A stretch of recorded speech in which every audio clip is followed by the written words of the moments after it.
And this, what Iran, and that's where I think Iran has, in fact, somehow won the conflict, to come back to your first question, because it demonstrated that Israel is not this country that has unlimited power. And if a country or its neighbors wanted to destroy it, it could be easily done. And I think that's the lesson we should, especially, I mean, we at large in the West, but also Israelis, should draw from this episode. It's a very unfortunate episode, which has cost a lot of lives for nothing, that has only contributed to degrade the perception of Israel in the world, which was not good, because as we had those exchange of missiles, and as the world was focused on counting missiles on both parts, Israeli tanks shot at Palestinians who were waiting for food in Gaza. And apparently, according to Haaretz, they were ordered to do, meaning firing at children and women waiting for food was apparently an order given to them. No country can be respected after that. This is Israel the way it behaves is a dishonor from the whole humanity. As a former military, I felt almost dishonored to see people with a uniform behaving like this. This is not the way a soldier behaves. And that's something that, of course, we are talking just about the last couple of days. But this has happened since, in fact, decades. That was a little bit more apparent after the 7th of October 2023. So the attack on Iran was the minimal service, though it's something against international law. And that also, that I think an important take of this the sequence we have just seen is the total collapse of the international law-based order. This law-based order that was created after World War II has totally collapsed. We have those who claim to defend values and whatever, and have breached the basic rules of the UN Charter for committing war crimes, because attacking civilian nuclear facilities is a war crime, without any reaction from any European or Western country, meaning that all these countries have tacitly accepted, as they accept the massacre of children and women and elder people in Gaza. It's not new. We have seen that in the past, but here we have a blatant example of the collapse of the international. And in addition to that, to add to that, on top of this, you have the IU that has failed in fulfilling its mandate, has demonstrated a corrupt leadership, and has demonstrated its inability to implement the principles of what you have in the UN Charter beyond its tasks.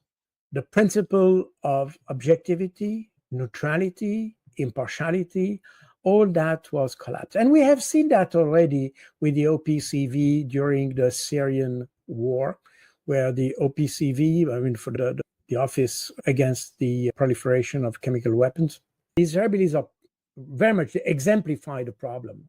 But we can see the same with other Western countries. This inability to consider that Iran, in that case, but you can apply that to China, to India, or to Russia, it's the same thing. These are countries that are highly educated, that have a huge tradition in resilience, in leadership, in knowledge management, not in the modern sense, but in the sense of using existing capabilities, especially academic capabilities and all that. And this inability to understand that the Iranians, because they were the target of so many verbal and economic attacks in the past 30 years, that they prepared for that. And in 30 years, this is more than one generation in terms of human life, meaning that they had the time to create, not just to build weapons, but also to create this intellectual base, this industrial base, this engineering base, this all these aspects to build up a system of defense that we have seen in materialize in the resilience of the country.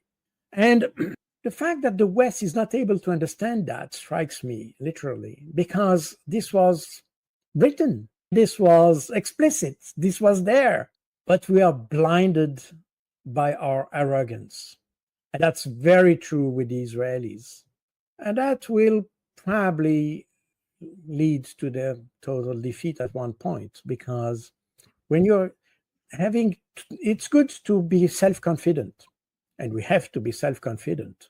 And in fact, a lot of scientists argue that it was not the reality. In any case, Israel disappeared and reappeared, and today it's just a pretext, period. Iran, on the contrary, was a country and has remained a country for so long time. It has reduced in size for a while, and the size, the Iran that we see today on the map is basically the Iran we had at the end of the 18th century. It has not changed. It has not attacked its neighbors. It has remained as an entity with its institutions, with its society, with its mixed society, and all that. So this is a country, as we could say, France or another country in that sense.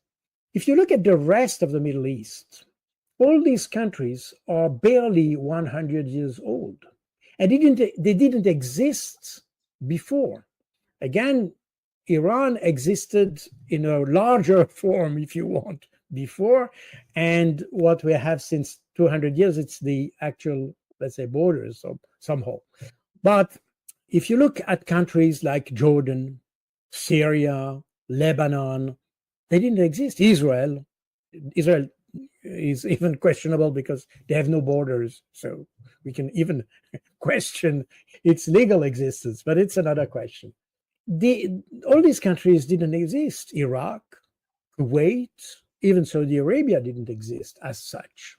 They were just tribes that were organized at the beginning of the 20th century in order to fulfill the ambitions of some states like UK, France in particular. But these countries didn't exist as such. But in fact, during decades, we had this abuse of power that is a dishonor for a military. That explains why you have less and less young Israelis who want to serve in the military.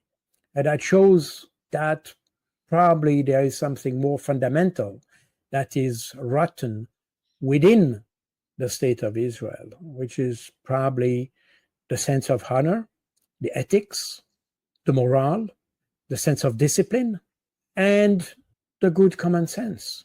And one of my experience in the region is that is there something you can do always when the Middle East is talking about something before struggling and trying to fight. So there is a fundamental issue there that is very strangely, but not very surprisingly, the Israelis have never grasped this idea that the best result you can achieve in terms of security is not to be the strongest and have the biggest army and all that. And in fact, we see that it's failing. The best way to achieve security is to have good relations with people, talk to them. And dialogue is, in fact, the best security. And it's very strange that we see exactly the same thing happening in Ukraine, by the way. That instead of trying to solve the problem by negotiation, as the Russians tried to promote and tried to implement with the Minsk Agreement and others, the Europeans are not so keen to talk. They fight. They provide new weapons. This is the EU foreign policy with Kaja Kallas has never managed to have any kind of influence on all these conflicts. Instead, the only way she took influence was to promise to provide weapons. That she is able to do. So there is a fundamental issue here that I think is worth mentioning. So meaning that Israel didn't achieve this objective to destabilize Iran and create a political crisis there. Interestingly enough, they seem not to have abandoned the idea of killing Khamenei, but that's probably for another topic. In any case, this objective of creating a political crisis was not achieved. The second objective was to involve the US in the conflict in the Middle East, which is essentially a constant of the Israeli foreign / security, national security policy since the early 50s, and we have mentioned that already on your channel. So this has been always constant effort of Israel to try to make the US to be permanently involved and physically involved in the conflict, not just with some ships cruising in the Middle East, in the Persian Gulf, or in Mediterranean, but to have troops physically on the ground. That was the purpose of the Gulf War, thing like this. Now, this time, we have seen that the US got involved, but very reluctantly. And I would say with the US that provided a minimal service to the Israelis, meaning that they attacked a few centers.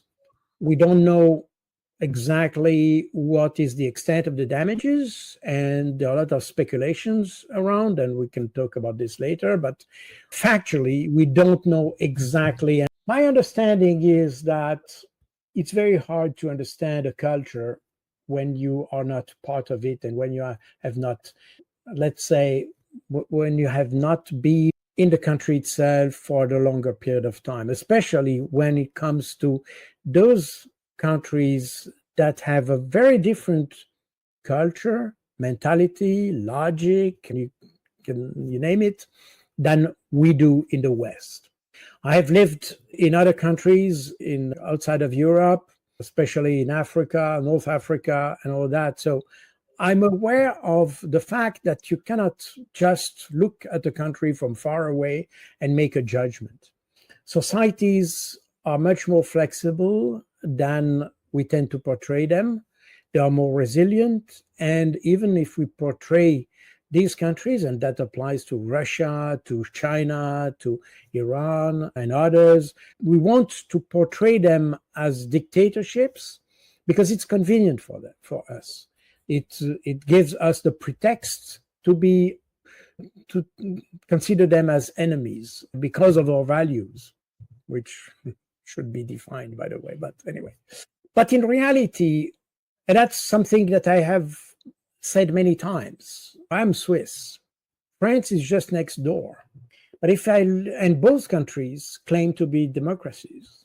If with my Swiss eyes, I look at France, I see a monarchy, an electoral dictatorship, the monarchy, because the way the country is ruled is something that has nothing to do with what I know in Switzerland. But both countries define themselves as democracies. That's exactly what we see at play with the Russians, who use this Clausewitzian principle that war is a continuation of politics with other means, meaning that you're playing with those two pillars alternatively or simultaneously in order to achieve your result.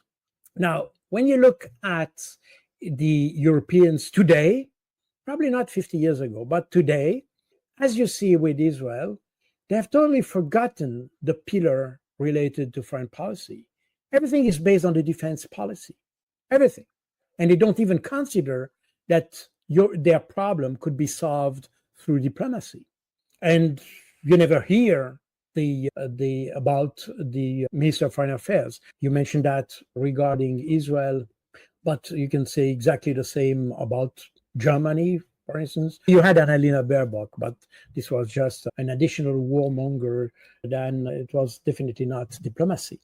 So that's where you have the problem. Now, the problem is that the reason why the US and probably no European countries paid attention to that is probably because during the Cold War, Israel was advanced position of the West in the Middle East. And if you look at what you had after, let's say, in the late 40s and up to the early 80s or mid 80s at least, we don't understand this region. I think you know that the Iranians are not Arabs. But for a lot of people, this is the same thing. They don't make a difference between a Persian and an Arab. This is the Middle East. They are all Arabs. They are all Muslims, and period. This is as simple as that. And don't underestimate the stupidity of people. Don't underestimate the stupidity and the ignorance. I think this is a French prime minister who used to say that. Don't underestimating stupidity. Because a lot of people don't know. These people, they have never traveled, never been there, they don't understand. And we have to see that Iran has, especially in the modern part of Iran's history, Iran has always tried to get closer to the West. They have seen the West as a model somehow, and they always tried to get closer to the West. The problem is that just after World War II, we were still in this kind of colonial mentality, especially from the West. So nobody paid attention to that. And you had new forms of colonialism that developed and that extended over the whole Middle East.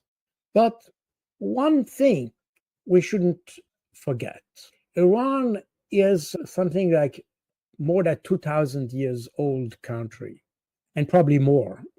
And when I say 2,000, it's not like Israel, who is a mythical country. And even if the Israeli says 2000, we used to exist 2,000 years ago, that's written in the Bible, but nobody can certify this. And even the Palestinians, with no real international support, with limited funds, with limited armament, with limited resources, managed to, I would say, resist successfully and even inflict, I would say, strategic, not necessarily tactical, but strategic defeat on IDF. Just because by considering your enemy as an idiot, you don't think your action thoroughly. And I think only the Iranians at this stage are able to define exactly what happens and the extent of the damage and the consequences for the future. For the rest, we don't know. But apparently, the damages were, again, I have to be very prudent here because I don't have more indication than anybody. But my view is that this was limited. Probably it had consequence, probably it touched some sensitive equipment, but it doesn't seem to be full-fledged attack on Iran. You see, you have on three sides, and on one side, probably the one that Isfahan, that could have been probably the most vulnerable. They only used Tomahawk missile that apparently provided or only superficial damages. In any case, we have seen that Trump has done that a little bit as homework he has to do to please both Netanyahu and probably some neocons in the US government, and that was it. And after that, he claimed a big victory, and that reminded me a little bit what my mother used to do when we were fighting against each other as kids. We're fighting, and I won, and the other, my sister said I won, and everybody won, and everybody lost. And to calm things down, my mother used to say, "You have both won." And that's exactly what we have seen here. That was more a question of making everybody happy. The Israelis are happy because they won. I mean, we destroyed this, and it was spectacular and fantastic. And even in Switzerland, where we decide on our own laws, you have opposition, and you have an opposition in Iran the same way. But beyond this kind of opposition, you have something that, because of history, and that's why I mentioned history before. Because of history, you have a national pride. You have a sense of what nationality is. You have the sense of belonging to something which has not been created out of nothing, but which is a reality since 2000 years. A reality, not a fantasy found on the Bible, a reality. And that's exactly what happened, is that people, because I mentioned before that even the Jewish minority protested against Israeli strikes against Iran. Because, again, despite the fact they be in another religion, by the way, I think in Iran you have the largest Jewish community outside of Israel in the Middle East. You had this kind of Western country surrounded by enemies of the West, enemies in a broader sense, because they were in some way related to either Soviet Union or the non-aligned movement, which for the US was considered as enemy, because you are either with us or against us. And even Switzerland had a hard time to use its neutrality, because the US tried many times to put Switzerland into the situation where they had to choose between the East and the West, and Switzerland stayed firm on its neutrality. But that's just to explain that during the Cold War, it was this idea of a kind of a black-white system where you are either with us or against us. And Israel was, in that sense, the advanced position of the West. Rightly, because other countries were, as I said, enemies, not enemies, but let's say not very favorable to the West. But today we have a completely different situation. After the end of the Cold War, all these Middle Eastern countries have more or less established strong ties with the West for many reasons. Look at Saudi Arabia, we can even say Syria, after what has changed, Egypt, Jordan, even Iraq to some extent, even if they are definitely not totally in favor of the US, and of course the Emirates and all that. The whole context of the Middle East has changed. And I think that will become more and more, and especially now that we see that Israel, which used to be this invincible fortress, Western fortress in the Middle East, is in fact not invincible, has become a weak point of the West in the Middle East, has become the problem. If we have today a conflict that develops around this issue with Palestine or with Lebanon or with Iran, this conflict would develop around Israel. And that would jeopardize other investment projects promised by other countries and countries that are ready to cooperate with the West. So essentially, Israel has become a liability and no longer a benefit from the West. And I think Israel should think about this, because then that would probably help Israel to play more with its second pillar of the national security policy, instead of relying exclusively on the defense policy and an aggressive stance towards its neighbors.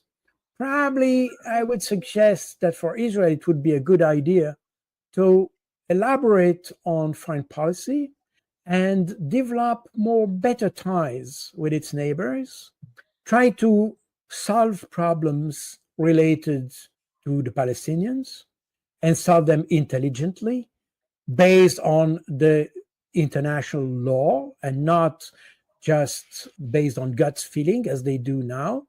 And that would probably be the best guarantee for the survival of Israel. You cannot, as you said, it's unsustainable to have a security policy exclusively based on defense. And that's happened exactly the same thing with Iran this time. And we can see that with the time, although the Iranians have, in essence, used the same pattern as we have seen during True Promise 1 and 2.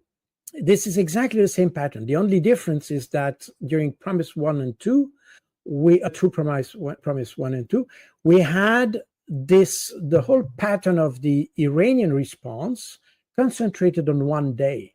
This time, this was diluted over 12 days, but it's exactly the same pattern. And it's fascinating to see that apparently the Israelis have not learned from the first two opportunities to learn. And it came out that apparently Netanyahu was surprised to see the response of the Iranians. And the Iranians, and always it was widely publicized, so it's not an invention of me, it was written. If you read Middle Eastern media, specialized media, specialized in geopolitics and military matters, you could say that the strategy of Iran was explicit. And it was the idea of dragging Israel into an attrition war. And apparently, the Israelis didn't anticipate that at all. And that's the reason why there is a point where Netanyahu had to call daddy, literally, to call daddy to help, because he was failing. And he could sense that what he started was a failure, because when designing the attack, they didn't anticipate this kind of response. And that shows this inability of the Israelis. Therefore, here when we talk about Iran and the rest of the Middle East, we have a completely different, we should have a different way to see this country, but we don't, because most people don't know. Second aspect is that the picture we have of Iran today is largely the picture that was, in fact, created by the US after the 1979, after the collapse of the Shah regime and the government of the Ayatollah Khomeini and followers. And of course, the whole issue there is that the US was losing one of its main, let's say, strongholds in the Middle East, and therefore they had to demonize the Iranians, the Iran as a country and Iranians at large. And that's exactly what happens. With the support of independentist or separatist movements in the Kurds and the Baluch and the Wazi and others in the country, in order to destabilize the country. And that's the picture we have. I have never lived in Iran. I don't know Iran more than what I can read, but I read not just in one direction, I read in all directions, and I try to have the most comprehensive picture of the society. And that's very strange that since its inception, Israel has never managed to have a national security policy based on good relation with its neighbors. It has always looked at its neighbors like enemies, and therefore had a kind of an antagonistic posture towards its enemies. That's very interesting. And what is even more interesting is that nobody seems to question that. Even among it, you have a few intellectuals that question that, but there are only a few, and probably just in some universities. But there's barely an influence on Israeli foreign policy. And even today, where you have Israel in the middle of a crisis with Lebanon, a crisis with Syria, a crisis with Egypt, a crisis with Palestinians, a crisis with Iran. Who has, let's say, take the initiative for having a dialogue or trying to have a dialogue? The US, not Israel. You never talk about the Israeli foreign policy. You hear them when they complain in a UN General Assembly, that's all. But you have apparently no action of the Israeli foreign policy in trying to solve problems, to talk to others. Netanyahu is the bravest of the bravest. And at the same time, you had this response from Iran, which was in fact designed to be limited, but it was bragged as a fantastic victory. And of course, Iranians alarmed before, and that's very fair and all that. So everybody was a winner. And in my view, this approach, which I can understand from a human point of view, if you want, because Trump doesn't want to have this kind of conflict. Again, his priority is to make America great again. And to do that, he has to concentrate its efforts on China. And therefore, dispersing efforts on conflict in Ukraine, Palestine, and Iran, all that is distraction from its main objective. And that's the reason why he would like to solve that. Not to solve the problem. I think that's important. But he wants to have silence. He doesn't want to have this conflict anymore. This shouldn't be that shouldn't be a handicap for his main to reach his own objective. And therefore he wants to get rid of them.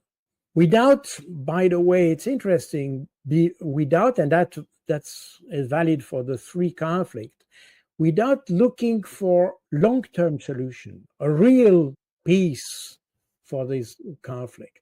He just wants to have silence for now. There's a silence in the room so that he can continue his work. That's a little bit what I feel. But at least someone tries to do it. We have to acknowledge that because others don't. We mentioned previously the Israelis, the US, and all that. And it's not a coincidence. The Israelis come from Europe. They don't have any cultural tie with the Middle East. Any. All these politicians that you have in Israel, in fact, have Polish, Hungarian, Russian, or Ukrainian name. I don't know now but in fact, they changed their name in order to look like Middle East people. But Netanyahu, this is not his real name. All these people like Ben-Gvir and all that, they don't, Smotrich either. This is not their real name. It's an adjusted name because Netanyahu originates from Poland. So these people, they don't have the cultural background of the region. They come with a cultural background that comes from Central Europe.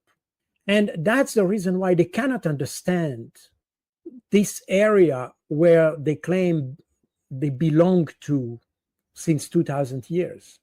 They have nothing in common with what you have in the region.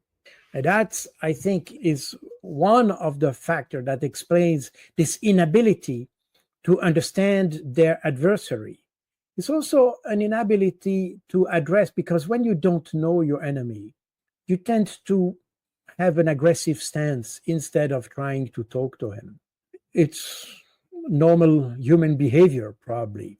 The problem is that when you are at the level of a state, that you don't play with your foreign policy tools in order to integrate yourself in the regional community.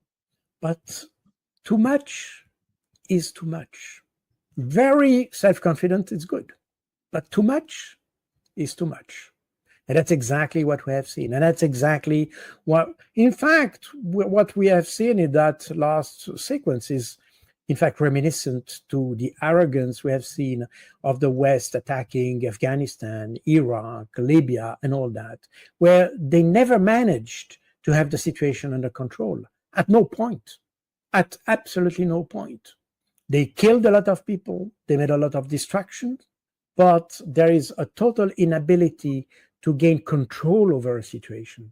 And I would suggest that in that new context that has emerged since 30 years, Israel is no longer the only advanced position of the West. So it has lost its strategic value. The problem is that the Israelis have not realized this. And we see that because Trump, who is a pragmatic person, who tends to act tactically without a strategy, he reacts on opportunities.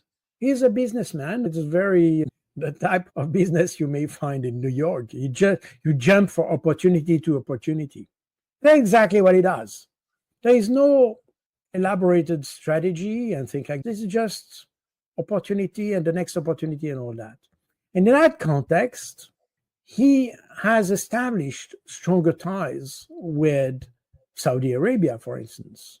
Remember, recently, as he was there, he was promised an investment of 600 billion or whatever. And so we see that the importance of Israel, which is in fact almost, well, not exactly 100%, but it's largely supported by the US and other Western countries, that would probably not survive economically just based on its own capacities. Israel is a cost. There is no benefit beyond having a moral interest in supporting Israel. There's no real interest supporting Israel today.